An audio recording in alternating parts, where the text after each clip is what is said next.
Hello, this is Tanya with TK Sewing Machine and Repair, and today I have a free Westinghouse sewing machine. And I bought this machine because I thought it was really cool, and everything that I have watched and read about this type of machine, it is just a really, really good machine. You can see that it looks like a clone 15, but it's really not. It's a little bit different.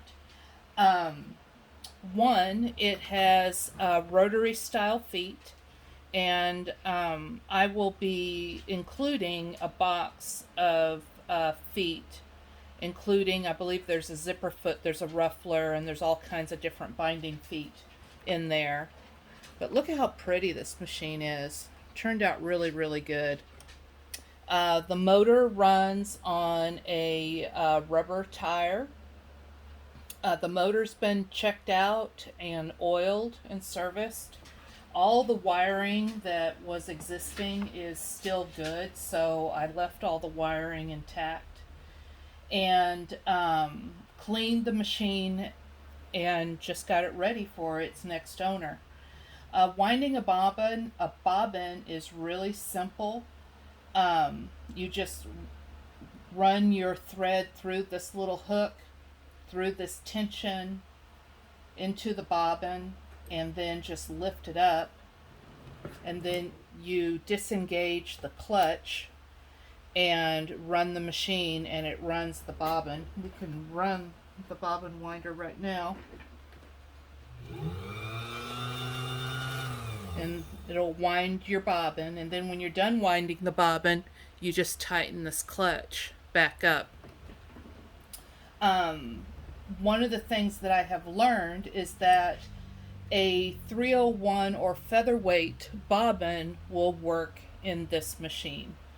Some of the other rotary type bobbins will not work, and so this machine will have two bobbins. One is empty, and one is in the machine. One of the things I learned by testing this machine is that it takes a regular 15 by 1 needle. If you don't use a 15 by 1 needle, you're going to break needles and you're going to ding up the bobbin. So let's see, do I get this locked down so I'm not chasing this thing? There we go. So the finish on this particular machine is not perfect. There's some chips on the base. On the head part, it looks really, really good. The machine has been lubed and oiled. I've cleaned out the old grease in the gearbox and put new grease in there, so it's all fresh and ready to go. And I want to demonstrate some stitches, and so these are some stitches that I made before. There's the top and there's the bottom. You can tell the stitches that I did when I was tuning the machine in to thread the machine. So that's something I do want to demonstrate because I was looking for videos on how to thread this machine and really had a hard time finding a good video on how to thread it. So I'm going to show you how to thread this machine. And so I guess I should tell you that this is a model AHR Type F machine by Free Westinghouse. So to thread it, you go through here, make sure you get the thread in between the tension disc, and you have your little lever right there, your spring, and then you put the thread through the take-up lever, through this little hook. It's hard to do when you can't see. There we go. And then here, and then you thread the machine from left to right. The flat side of the needle goes to the right.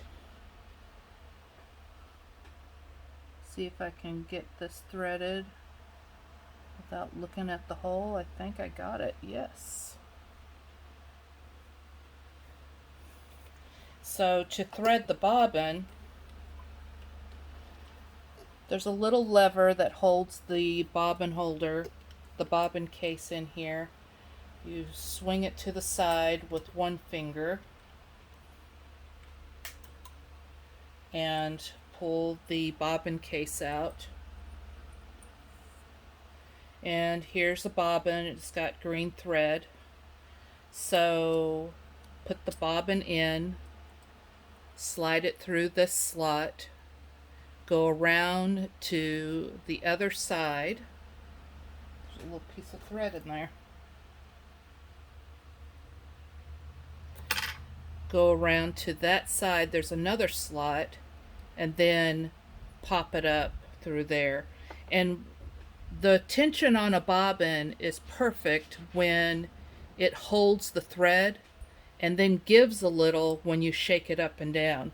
That's how you can tell that your bobbin tension is good on any bobbin. Very rarely do I have to adjust the tension on a bobbin. Okay, so you don't get the normal snap that you do with like a Singer machine, but the little lever moves over, and so you know that your bobbin's locked in. This machine is a little different. You don't roll the hand wheel towards you, you roll it away from you to pick up the thread. And there we go. We have the bottom thread picked up. Sweep it back, and then we will do some stitches on this machine. So this machine has been touted as a quilter's dream, and you have a really wide space here, which makes it nice. You can roll up more fabric into this space, and so that makes it real nice. You have a light switch on and off for your light switch. The machine is really, really easy to use. This one comes in a carrying case. It has a lid, and I'm also going to include some fun stuff for this machine. Like I said before, the box of rotary attachments, and there's all kinds of things in here. The rotary foot, or not the rotary foot, the ruffle foot. There's a zipper foot, and there's all kinds of binding feet in here. Just a plethora of them. So a lot of fun stuff. A guide.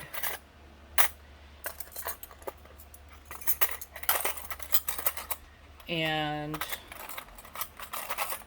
so you get this box of feet, and I'm also including a free Westinghouse buttonholer.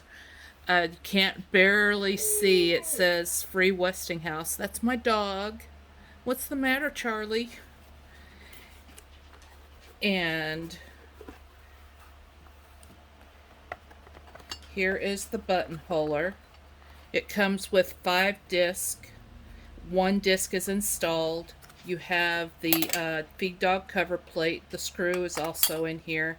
And you also have a screwdriver and a little awl driver too.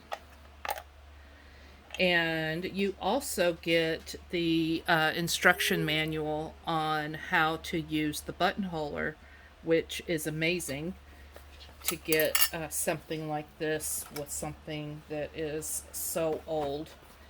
Now, I'm guessing this machine was made in the 40s, probably between like 42 and 46, and it was made in the United States. So we're going to demonstrate a straight stitch. This is your stitch length.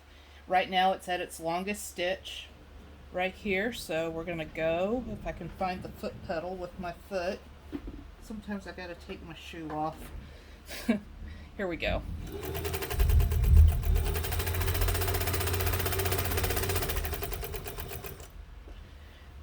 This machine is pretty quiet for a machine that's run on a with a rubber tire, and it has a new rubber tire. If you have a machine that is operated this way with no belt and it's really loud, I suggest that you put a new tire on it, and it will make it much quieter, because when these tires sit on the hand wheel for any length of time, they get a flat spot in them, and when they get a flat spot, they get loud. So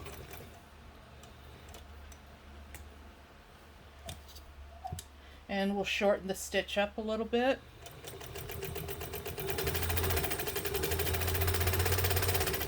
And go in reverse. Lengthen the stitch. Okay.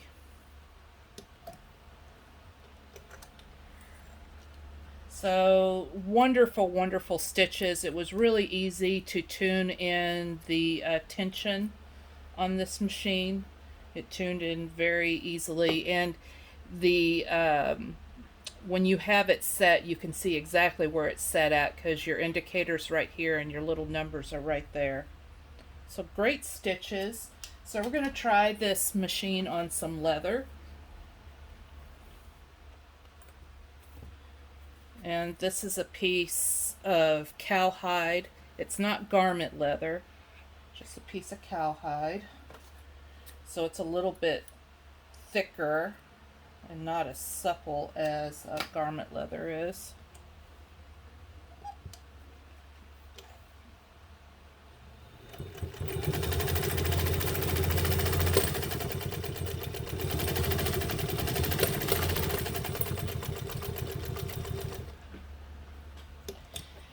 So I'm only going to do one layer of leather on this machine, because I do not have a leather needle in it.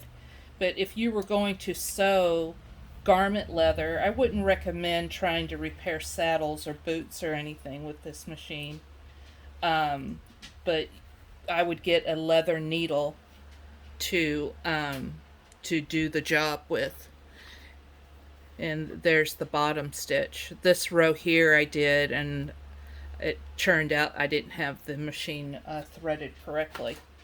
So let's double up. So I already have 4 layers of flannel. Let's double this up. Got so many hanging threads. If my mother saw this, she would have a cow. I've been sewing since I was 5 years old, and one of the things that she taught me at the age of 5 is that you always cut off your threads. And sometimes I just forget. So we're going to go to 8 layers of flannel, and let's see what it does. I haven't tried this yet, so this is new for both of us.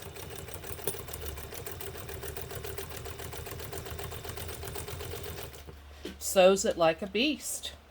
Let's see what the under stitches look like. The bottom stitches look perfect.